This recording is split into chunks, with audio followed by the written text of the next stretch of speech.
Bismillahirrahmanirrahim. Assalamualaikum warahmatullahi wabarakatuh. Alhamdulillahirabbil alamin. Wassalatu wassalamu ala asyrofil anbiya'i wal mursalin wa ala alihi wa sahbihi rasulillahi ajmain. Rabbi shrah li sadri wa yassir li amri wahlul 'uqdatam min lisani yafqahu qawli. Alhamdulillah, puji syukur kita ucapkan kehadirat Allah Subhanahu wa taala. Allah yang Maha Pengasih lagi Maha Penyayang, yang memberikan begitu banyak nikmat dan karunia-Nya kepada kita semua.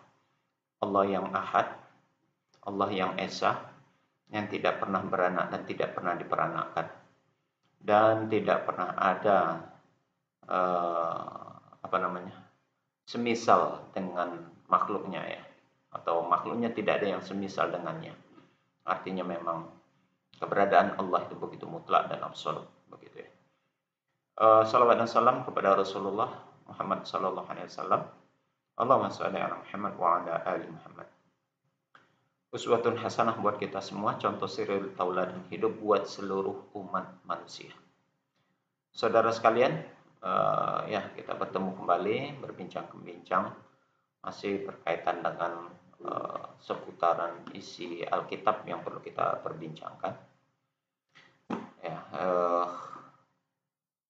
Dalam upaya kita perbincangan ini untuk mengokohkan akidah Islam kita, iman kita, dan tauhid kita kepada Allah, sekaligus meluruskan hal-hal yang mungkin masih belum lurus, yang masih bengkok, yang masih keluar dari konsep dan konteks yang sebenarnya, jalurnya.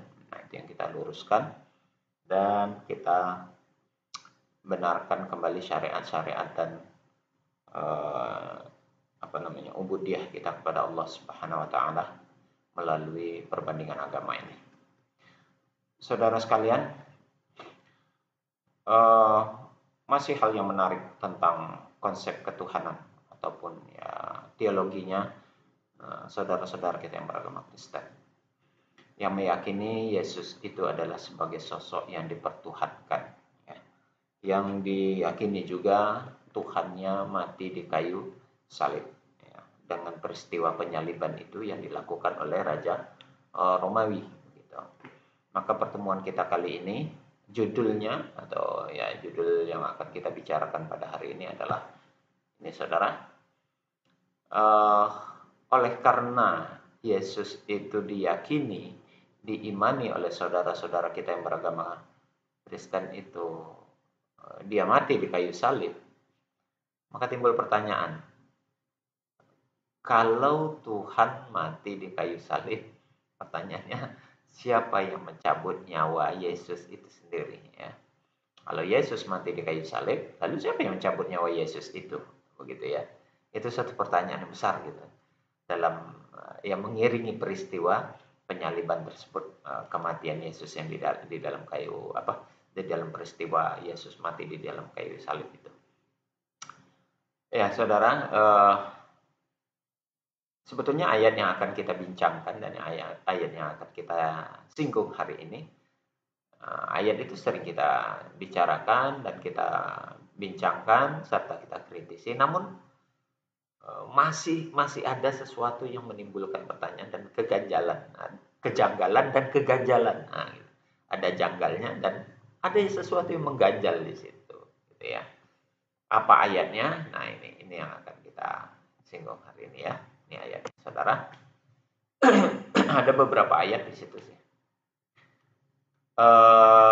Mohon maaf sebelumnya, bahwasanya di ayat ini ada beberapa yang saya bold, ya, saya tebalkan dan kemudian menjadi saya berikan warna yang agak berbeda, karena itulah bagian-bagian yang akan menjadi sorotan pembicaraan kita, saudara. Ada, ya, ini nanti ada dua di sini, dua. Jadi ada 4 ayat yang akan kita bicarakan dan kita kritisi dan kita telusuri lebih mendalam lagi, begitulah bahasanya. Pertama dalam Matius pasal 27 ayat 46 sampai ayat yang ke-50. Saya tidak menuliskan di situ sampainya yang di atasnya, tapi dalam rincian ayatnya saya sebutkan. Matius pasal 27 ayat 46 sampai 50. Kita pelan-pelan kita baca, saudara. Lambat-lambat kita, ya, supaya kita bisa memahami dan mencerna benar gitu ya. Apa yang kita dapati di dalam ayat. Di dalam ayat 46-nya bunyinya begini. Kira-kira jam 3 berserulah Yesus dengan suara yang nyaring. Eli, Eli, lama sabachthani. Artinya, Allahku, Allahku, mengapa engkau meninggalkan aku? Di ayat 47-nya, mendengar itu beberapa orang yang berdiri di situ berkata, ia memanggil Elia. Ayat 49-nya, ya, kita lompat, ayat 48 kita tidak ikut sertakan, kita ambil ayat 49-nya. Tetapi orang-orang lain berkata, jangan, baiklah kita lihat, apakah Elia datang untuk menyelamatkan dia? Ya, kita bahas lebih lanjut ini. Nah, di ayat 50,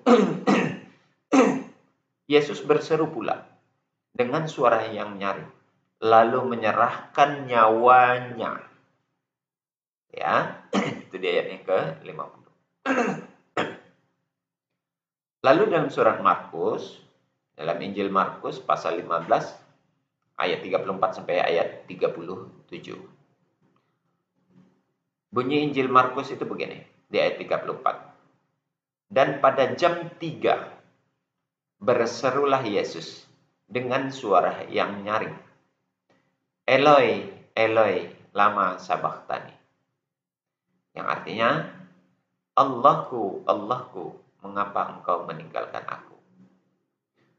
Ayat 35-nya berbunyi, mendengar itu beberapa orang berdiri di situ berkata, lihat, ia memanggil Elia. Maka datanglah seseorang dengan bunga karam, mencelupkannya ke dalam anggur asam, lalu mencucukkannya pada sebatang buluh, dan memberi Yesus minum serta berkata, baiklah, kita tunggu dan melihat apakah Elia datang untuk menurunkan dia. Lalu di ayat yang ke-37-nya bunyinya, lalu berserulah Yesus dengan suara nyaring dan menyerahkan nyawanya. Ya, saudara, dari dua ayat ini, pertama, dua ayat ini nih, meski terdapat beberapa redaksi yang berbeda, kata-kata yang berbeda, sedikit berbeda, tidak banyak, namun mengandung makna yang sama. Ya, artinya inti dari penyampaian yang tertuang di dalam ayat ini sama. Di mana letak persamaannya? Pertama, tentang menunjukkan tentang waktu kejadian. Sama-sama menunjukkan sekitar jam 3. Cuman sebetulnya dalam hal ini perlu juga kita kritisi. Kenapa perlu dikritisi? Di atas itu berbunyi dalam surat Matius kira-kira jam 3. Nah, ini perkiraan itu kan nggak pasti begitu ya. Tapi ya seolah-olah Allah nggak yakin gitu. Tuhannya nggak yakin, berfirman ini nggak yakin tentang kejadian penyaliban Yesus itu, kapan Yesus itu teriak gitu ya. Dan lucunya lagi, jam 3, apakah saat itu tuh sudah ada jam gitu ya? Apakah sudah ada jam waktu itu? Wallahu a'lam bishawab. Ya, hanya Allah yang mengetahui itu. Kok tahu jam 3 itu? Persis kejadian itu. Nah, itu pertanyaan pertama. Sedangkan di masa Rasulullah itu aja pergeseran waktu dan penentuan waktu sholat itu belum ada jam. Jadi hanya peredaran menggunakan rotasi matahari, peredaran bumi, peredaran matahari itu yang menentukan untuk melihat waktu sholat itu masuk, dan juga peredaran bulan begitu ya. Nah, rotasi matahari dan bulan itu yang menjadi patokan acuan untuk pergeseran waktu. Nah, ironinya tuh di masa Yesus yang masanya tuh 500 tahun ke belakang, Sudah ada jam ya di saat itu. Nah, itu yang menjadi pertanyaan itu. Kok tahu di sekitar jam 3? Ya. Di masa Rasulullah saja belum ada jam. Yang notabene Muhammad itu 500 tahun, hampir 600 bahkan. 500 tahun kemudian setelah tiada ada Yesus, itu belum ada jam, tukang foto belum ada, ya. Eh, Makanya pernah dalam video tertentu tentang wajah-wajah Yesus itu, dapat dari mana itu fotonya gitu. Dan siapa pemoto, tukang tukang foto pertama itu siapa? Nah, berkaitan dengan waktu, dengan jam ini, dari mana dia tahu kalau kejadian itu persis terjadi di jam 3? Karena jangankan di masanya Yesus, ya, jangankan di masa Yesus, di masa Muhammad saja jam itu belum ada gitu. Ini yang 500 tahun ke belakang sudah ada jam. Nah, itu. Silakan dipertanyakan sendiri saudara. Wallahu a'lam bishawab. Sehingga tahu dia kalau kejadian itu jam 3. Apa yang terjadi di saat itu? Eli lama sabachthani. Teriakan-teriakan yang dilakukan oleh Yesus yang menunjukkan bahwasanya kalau dalam video sebelumnya saya jelaskan, di sini Yesus tidak berdaya dan tidak mampu berbuat apa-apa. Ketidakberdayaannya itu terlihat di sini. Maka ini bukan pertanyaan lagi. Benarkah Yesus itu adalah Tuhan? Gitu ya. Karena ketika saat dia disalib, dia tidak mampu menyelamatkan dirinya. Dia meminta bantuan dan minta tolong kepada Bapa, kepada Allah gitu ya, kepada Allah. Dia mengeluhkan tentang Allah yang pergi meninggalkan dia. Dan ini menunjukkan bahwasanya ketidakikhlasan Yesus ketika dia disalib. Maka muncul pertanyaan berikutnya.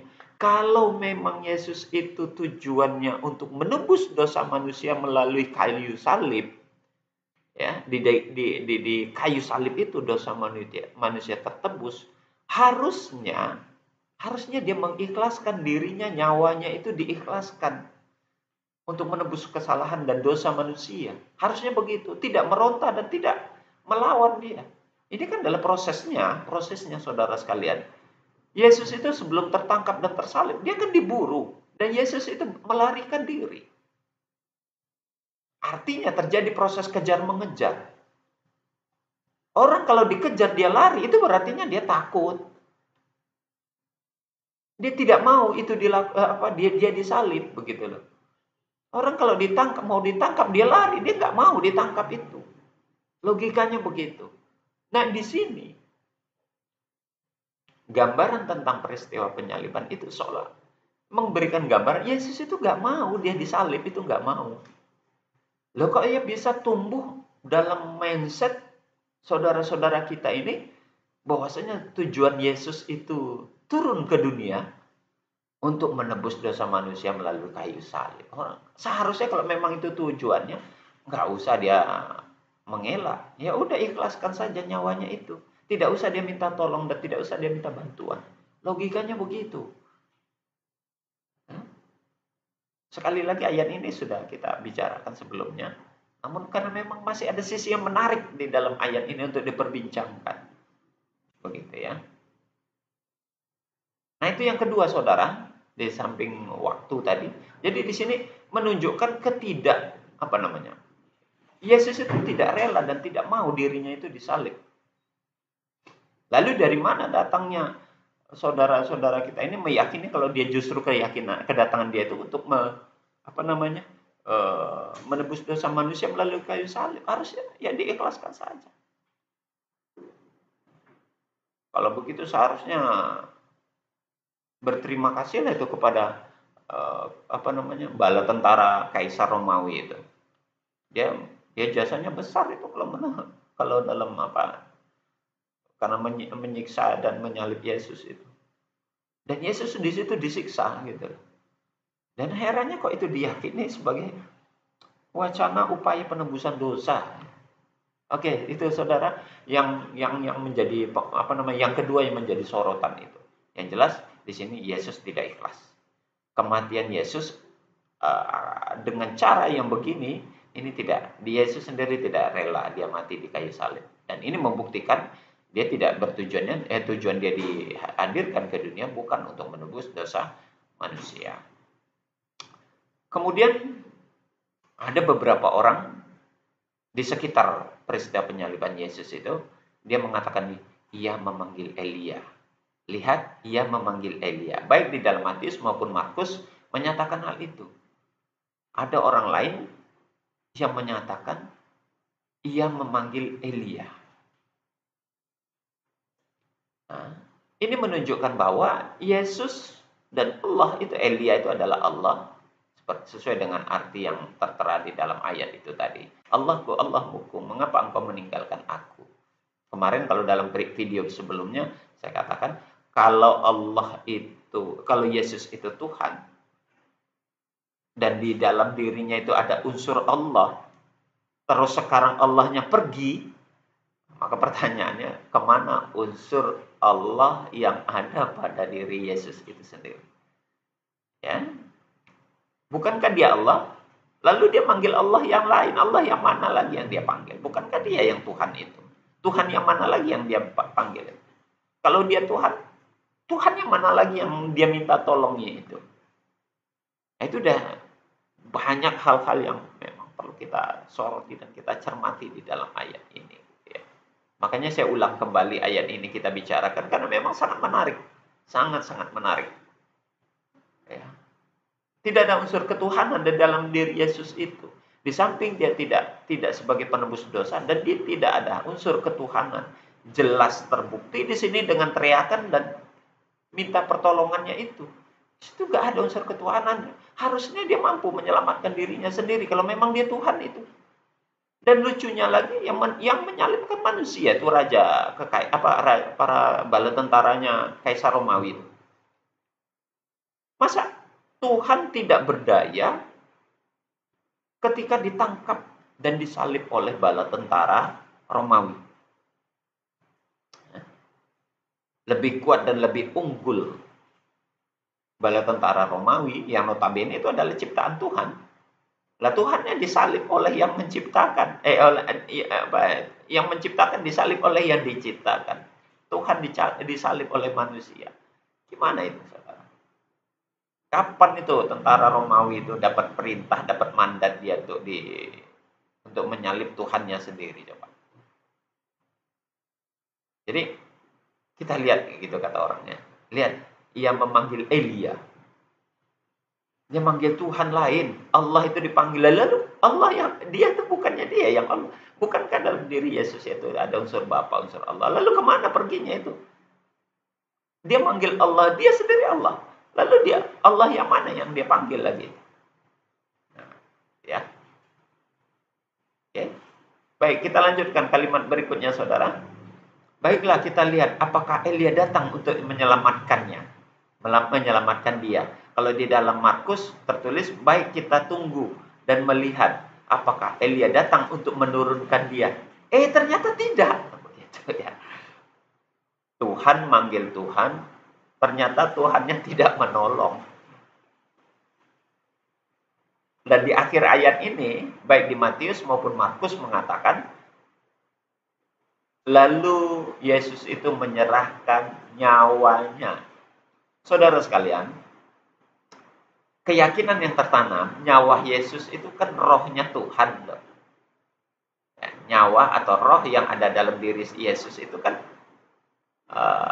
roh Tuhan. Gitu loh. Sekarang, Yesus menyerahkan nyawanya. Kepada siapa diserahkan? Nyawanya itu dia serahkan kepada siapa? Kepada Tuhan lagi. Tuhan yang mana? Bukankah dia yang Tuhan itu?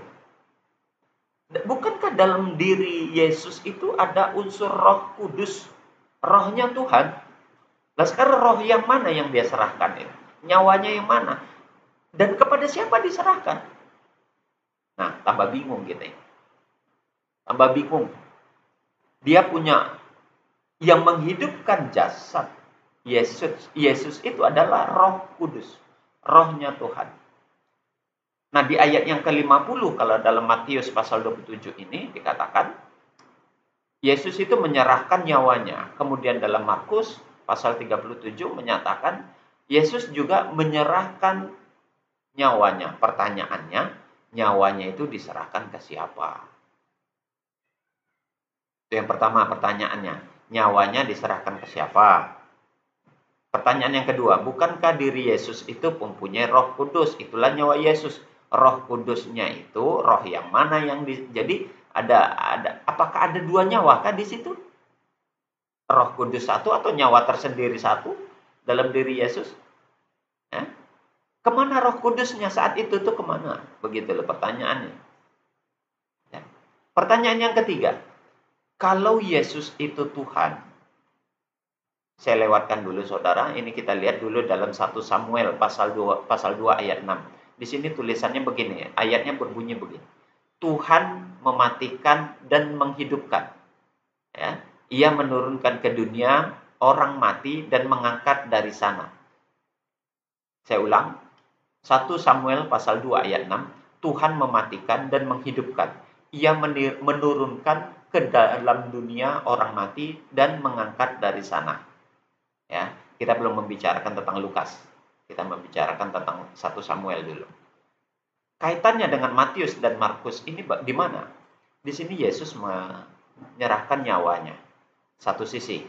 Sisi kedua, Yesus sendiri Tuhan. Sisi yang ketiga, menurut 1 Samuel tadi, yang membuat terjadinya ada kematian adalah Tuhan itu sendiri. Nah, sekarang pertanyaannya, bukannya Yesus itu Tuhan? Lalu Tuhan menyerahkan nyawa. Dia mati di kayu salib. Siapa yang mencabut nyawa Yesus? Kalau begitu pertanyaannya saat dia mati itu. Dia menyerahkan nyawanya. Siapa yang mengambil nyawa Yesus itu? Karena dalam 1 Samuel yang mengambil nyawa Yesus itu adalah Tuhan. Harusnya. Yang mencabut nyawa itu adalah Tuhan. Yang mematikan manusia yang hidup itu adalah Tuhan.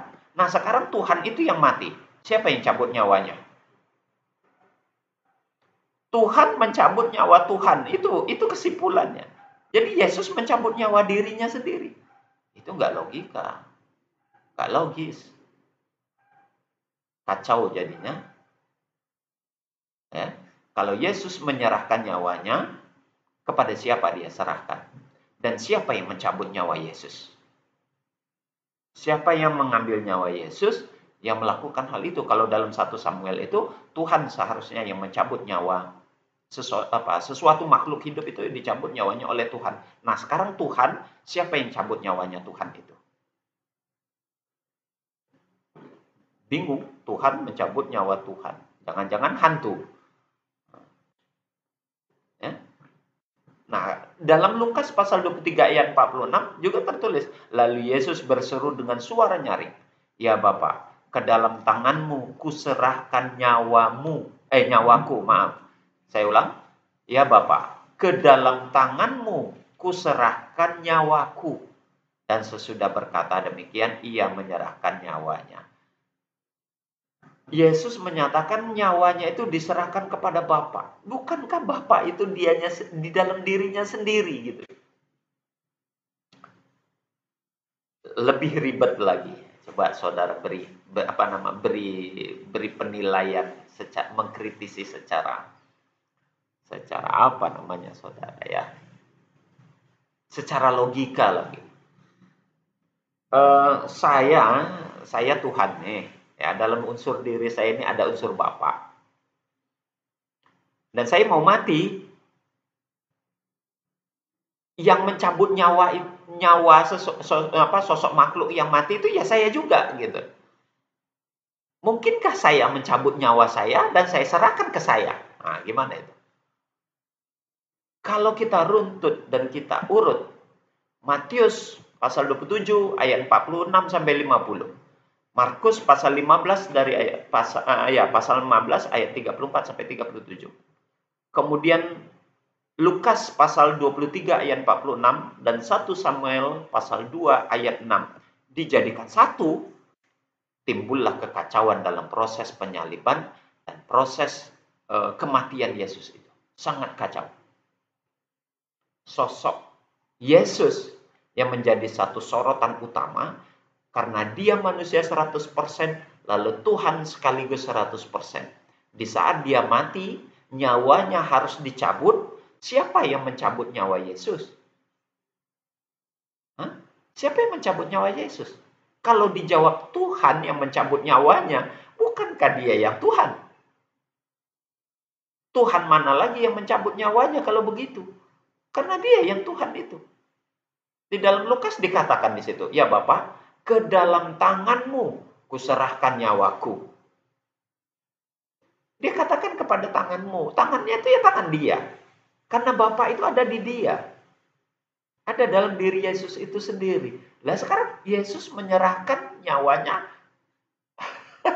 ke dalam dirinya sendiri. Silakan saudara. Itu sangat rumit sekali dipikirkan. Dan tidak logis. Tidak logis. Karena Tuhan yang mencabut nyawa makhluk hidup. Nah, sekarang Yesus sebagai sebagai sosok manusianya saat itu. Lalu pertanyaannya, kemana unsur Tuhannya waktu itu? Bukankah Yesus itu mati dan yang mencabut nyawanya adalah Tuhan? Tuhan yang mana yang mencabut nyawanya Yesus itu? Makanya timbul pertanyaan dalam sebagai topik judul kita hari ini adalah, ya ini. Siapa yang mencabut nyawa Yesus? Kekacauan yang begitu besar, saudara sekalian, ya, yang perlu kita cermati dan perlu kita pikirkan. Dan itu butuh jawaban. Itu butuh jawaban. Dan ironinya setiap dipertanyakan akan hal ini, sampai saat ini belum ada umat Kristiani ataupun saudara-saudara kita yang beragama Kristen yang mampu menjelaskan tentang peristiwa ini, tentang pertanyaan yang besar ini, pertanyaan yang begitu rumit ini. Ketika Yesus mati di kayu salib, siapa yang mencabut nyawa Yesus? Dan kepada siapa Yesus menyerahkan nyawanya itu coba? Tuhannya yang mana yang dia serahkan? Kepada Bapa yang mana? Bukan kepada dirinya itu ada unsur Bapa itu. Kenapa tidak terpikirkan oleh bagi saudara-saudara kita itu ya, yang meyakini Yesus mati di kayu salib, padahal konsep kematiannya itu begitu rumit dan menggelikan, banyak menimbulkan pertanyaan dan problematika di dalamnya. Kenapa tidak terpikirkan? Masih banyak hal-hal yang lain perlu dicerna dan dipikirkan serta dikritisi akan ayat-ayat Bible ini, saudara. Makanya kok ya terlalu mudah meyakini dan mengimani ini adalah firman Tuhan yang penuh dengan polemik dan sangat-sangat tidak logis. Sangat-sangat tidak logis. Begitu saudara, ini yang jadi perbincangan kita pada hari ini. Semoga ini menjadi bahan pemikiran dan renungan buat kita semua untuk mencari kebenaran-kebenaran yang hakiki melalui perbandingan agama. Demikian kita akhiri dengan kafaratul majelis. Subhanakallahumma wa bihamdik, asyhadu an la ilaha illa anta, astaghfiruka wa atubu ilaik. Assalamualaikum warahmatullahi wabarakatuh.